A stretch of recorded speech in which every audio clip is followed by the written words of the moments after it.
Hello friends, innovative destruction में आपका स्वागत है। और मैं आज आपको एक ऐसा टॉपिक पढ़ाने वाला हूं जो कि बहुत ही कॉमन है।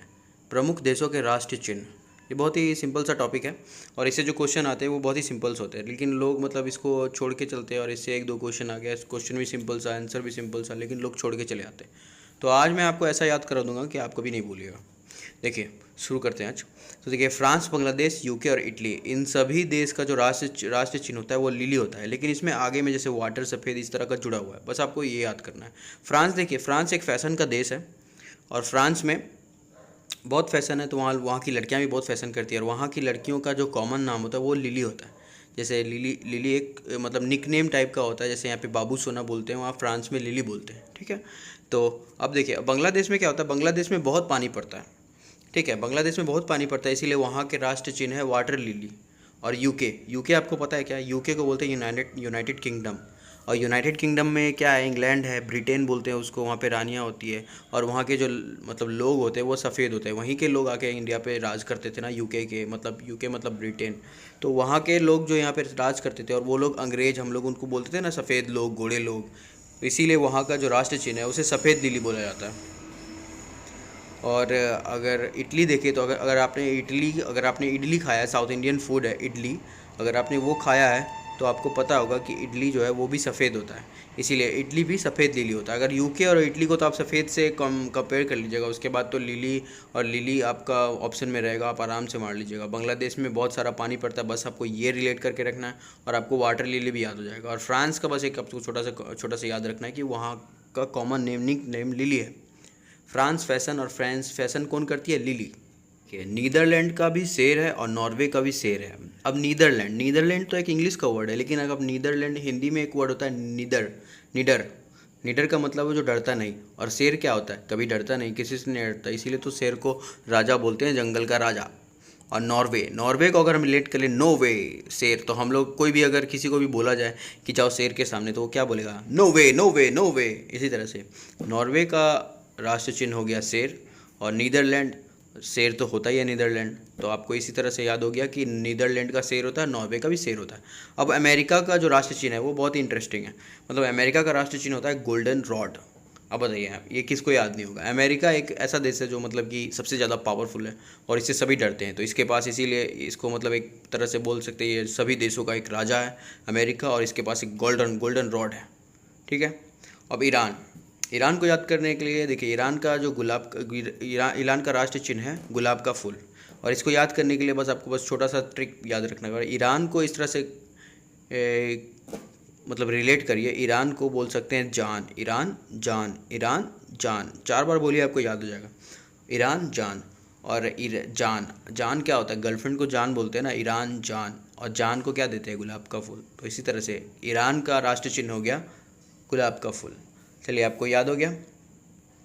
अब आगे बढ़ते हैं। प्रमुख देशों के राष्ट्रीय चिन्ह। अब देखिए, इसमें क्या है, स्पेन का होता है ईगल और रूस का होता है डबल हेडेड ईगल। स्पेन जो होता है, स्पेन क्या होता है, स्पेन का ईगल इसलिए होता है कि ईगल कैसे उड़ता है, प्लेन की तरह, और स्पेन में भी प्लेन आता है।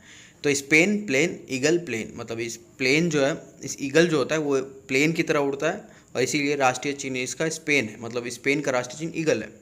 और रूस डबल हेडेड ईगल। अब देखिए, आदमी रूस चाहता है, रूस को हम अगर रूस चाहता है, मतलब कोई बच्चा रूस चाहता है, वो डबल हेडेड नहीं हो जाता कि ये खाऊं कि ये खाऊं, वो खाऊं कि ये खाऊं, ये काम करूं कि वो काम करूं। तो रूस का डबल हेडेड ईगल। ठीक है। तो होता है चांद तारा। अब देखिए, तुर्की जो होता है वो पाकिस्तान का दोस्त है। अगर आप थोड़ा सा भी करंट अफेयर में ध्यान रखते हैं, अगर आप करंट अफेयर नहीं पढ़ते तो आप मेरे चैनल पे आइए, आपको करंट अफेयर भी बहुत अच्छी जानकारी मिल जाएगी। मैं उसका भी अच्छा वीडियोज़ बनाता हूँ।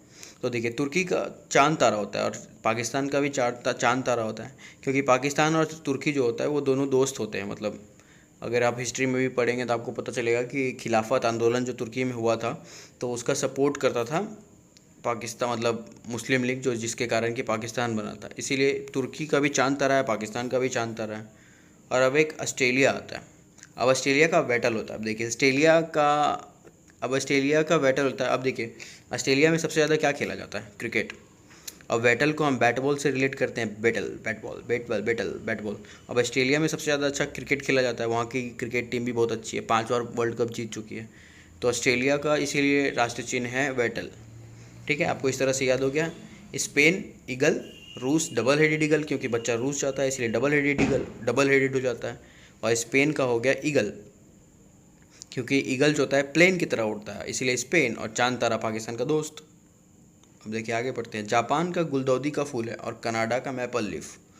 जापान का राष्ट्रीय चिन्ह है गुलदाउदी का फूल। अब देखिए जापान के लोग बहुत ही मतलब गुदगुदी वाले रहते हैं, बहुत ही खुश मिजाज रहते हैं, बहुत ही अपना छोटे छोटे लोग, छोटे छोटे आँख और हंसते खेलते रहते हैं। और उन लोगों से मतलब देख के लगता ही नहीं कि ये लोग कभी मतलब लड़ाई झगड़ा भी करते होंगे। जापान, इसलिए जापान को गुदगुदी वाले लोग बोल सकते हैं, गुलदाउदी का फूल। और कनाडा, अगर आपने कनाडा का फ्लैग देखा है तो आपको पता होगा कि कनाडा का फ्लैग पे एक पत्ते का निशान बना होता है, इसीलिए कनाडा का मैपल लीफ है। और न्यूजीलैंड, अगर आपने क्रिकेट पे आप थोड़ा सा भी इंटरेस्टेड हैं तो आपको पता होगा कि न्यूजीलैंड को कीवी भी बोला जाता है, क्योंकि जैसे कि ऑस्ट्रेलिया को कंगारू बोला जाता है और इंडिया को शेर बोला जाता है, इंडियन टाइगर्स। उसी तरह से न्यूजीलैंड का जो राष्ट्रीय पक्षी है वो कीवी है, और इसीलिए उसको न्यूजीलैंड को कीवी मतलब राष्ट्रीय चिन्ह भी कीवी बोला जाता है। डेनमार्क, अब देखिए ये बहुत इंटरेस्टिंग हो जाता है। डेनमार्क का होता है समुद्र तट। अब बताइए डेनमार्क क्या होता है? मार्क से मार्क हम लोग उठा लेते हैं, डेनमार्क। अब देखिए समुद्र में ना, अगर आप कहीं भी बीच वगैरह या समुद्र के किनारे गए होंगे तो वहाँ पर एक मार्क लगा होता है कि जिसके आगे जाना मना होता है, क्योंकि उसके बाद लोग डूब सकते हैं। इसीलिए डेनमार्क, मार्क, समुद्र तट पर क्या लगाते हैं? Mark, Denmark. उसके बाद आगे गए हो तो डेनमार्क, डूब जाओगे। आशा करता हूँ कि आपको ये सारे ट्रिक्स याद हो गए होंगे और आपको एग्ज़ामिनेशन में बहुत ही ज़्यादा मदद मिलने वाला है। तो नेक्स्ट वीडियो के लिए आप चैनल को सब्सक्राइब कर दें, वीडियो को लाइक कर दें। इस तरह के मतलब ऐसे ट्रिक जो आप कभी नहीं भूलिएगा, ऐसा ट्रिक मैं हमेशा लाते रहता हूँ। चलिए वीडियो यहीं पे समाप्त कर